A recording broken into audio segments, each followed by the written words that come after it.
In 1922, the only grandparent that I would ever know came to the United States from Mexico.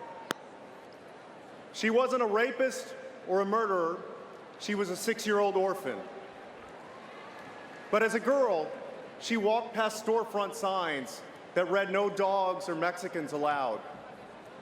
Her life wasn't easy, and she didn't always feel welcome, but she never stopped believing in America's sacred promise that her sacrifices would be rewarded with opportunity for herself and her family.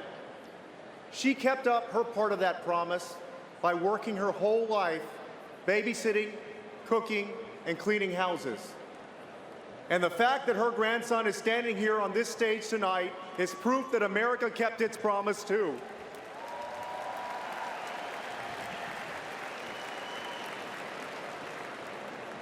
Four years ago, my brother Julian stood on this stage in Charlotte. He and I know that our story is not unique. This room is filled with many proud Americans who can tell similar stories about their own families. Great-grandchildren of Irish immigrants who came to cities like New York and Boston and saw signs that read, "No Irish need apply," and just worked harder. Grandchildren of Americans who suffered in World War II internment camps, the same camps that Donald Trump has defended, and grew up to be business owners, war heroes, and public servants. Children of immigrants who have contributed to our country as doctors, police officers, and guess what? Even impartial judges.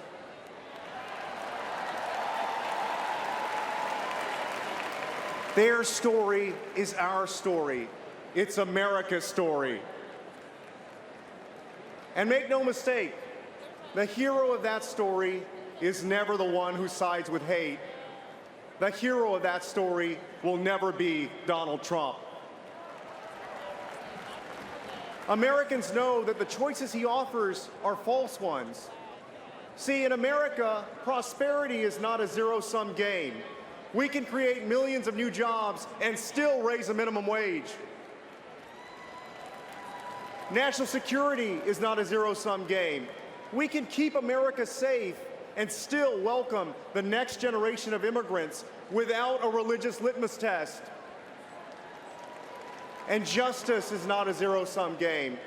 We can back our brave men and women in blue and still believe that Black Lives Matter.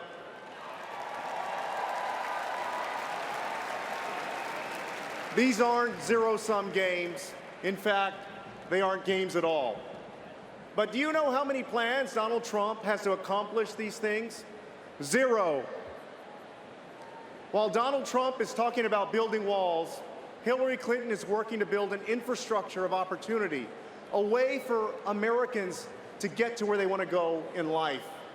Great schools to prepare us for college and career, a strong health care system, and I don't care what Donald Trump or Ted Cruz or anybody else says, the Affordable Care Act is here to stay because it saved millions of American lives. And an economy where no one who works full-time and works hard lives in poverty. Republicans would have you believe that creating opportunity means giving tax breaks to corporations and the super wealthy.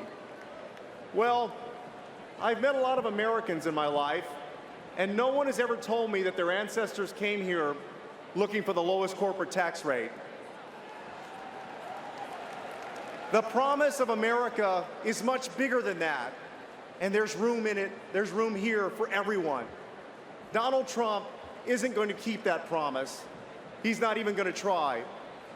But Hillary Clinton and Tim Kaine will.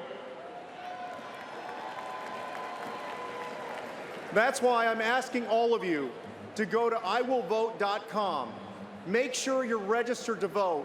Make sure that the next chapter of our great American story is written by us.